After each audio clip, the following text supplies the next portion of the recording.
जोहार झारखंड वासियों, झारखंड सर्कल में आपका स्वागत है। रोजाना सिर्फ और सिर्फ झारखंड से बड़ी खबरें देखने के लिए झारखंड सर्कल को अभी सब्सक्राइब कर लें। डुमरी में झारखंड खतियानी भाषा संघर्ष समिति का महाजुटान। जयराम महतो ने कहा 60-40 का नियोजन नीति का जवाब युवा 2024 के चुनाव में देंगे। स्थानीय नियोजन खनन और विस्थापन नीति की मांग को लेकर झारखंड खतियानी भाषा संघर्ष समिति ने बुधवार को डुमरी में खतियानी महाजुटान का आयोजन किया। मौके पर समिति के केंद्रीय अध्यक्ष जयराम महतो ने कहा कि देश के किसी भी राज्य में 60-40 का नियोजन नीति नहीं है, लेकिन झारखंड में ऐसी नीति सरकार ने बना दी है। इस वजह से झारखंड के युवाओं को नौकरी सहित अन्य क्षेत्रों में उनका हक नहीं मिल पा रहा है और बाहरियों का कब्जा हो गया है। सरकार युवाओं की भावना और आक्रोश को नहीं समझ रही है। इसका जवाब लोकतांत्रिक तरीके से 2024 के चुनाव में दिया जाएगा। तो हिसाब होना चाहिए कि नहीं? हिसाब होना चाहिए ना। मैंने हमने नहीं कहावत है कि मुर्गिया से ज्यादा भूचे में खर्चा कर दो। तो राजा साहब 1 करोड़ के पंडाल बने लो, यदि वो 1 करोड़ छोटा मोटा कुटीर उद्योग लघु उद्योग में खर्चा कर दो तो नाय कर लो तो कम से कम 100 नौजवान के रोजगार मिलेगा। तो इतना बुद्धि और इतना समझदारी यदि राजा साहब में रहता है तो आज हमारे राज्य की दुर्गति नहीं है।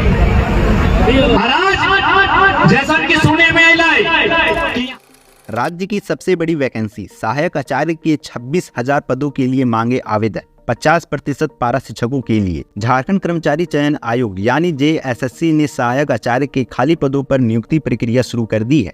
यह राज्य में अब तक सबसे बड़ी नियुक्ति प्रक्रिया है। JSSC ने कुल 26,001 पदों पर नियुक्ति के लिए आवेदन आमंत्रित किए हैं। इसमें लगभग 50% सीटें पारा शिक्षकों के लिए आरक्षित है। सहायक आचार्य की नियुक्ति को 2 वर्ग में विभाजित किया गया है। इसमें क्लास 1 से 5वीं तक और क्लास 6 से 8वीं क्लास के लिए नियुक्ति की जाएगी।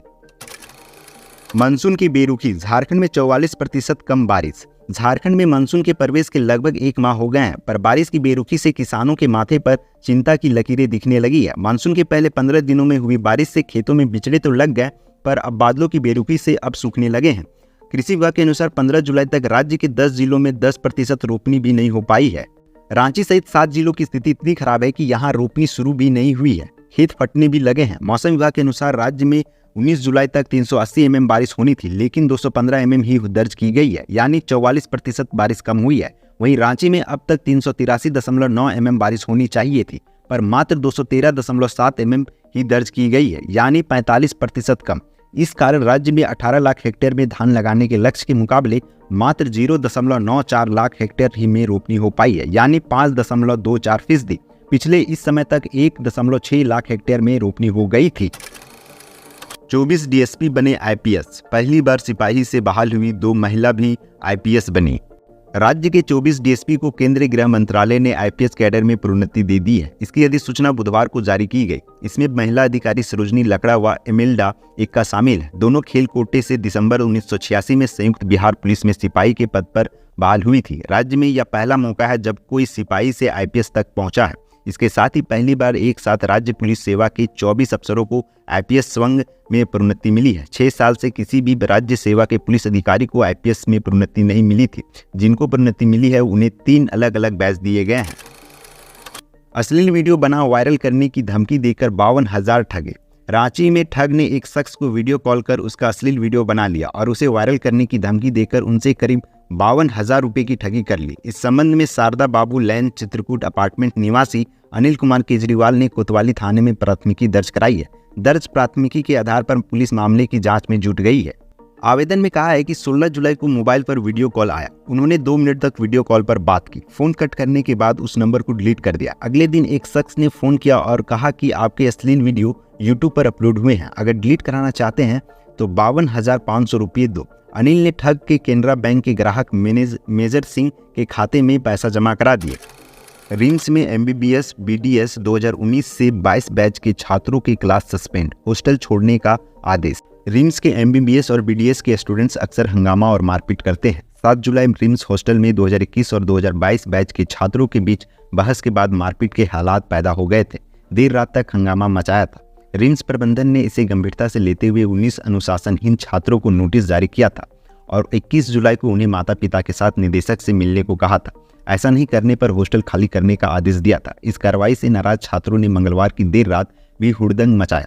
रिम्स कैंपस और निदेशक के आवास में तोड़फोड़ की। प्रबंधन ने बुधवार को आपातकालीन बैठक में बड़ा फैसला लेते हुए MBBS और BDS 2019 से 2022 बैच के सभी क्लास सस्पेंड कर दिए हैं।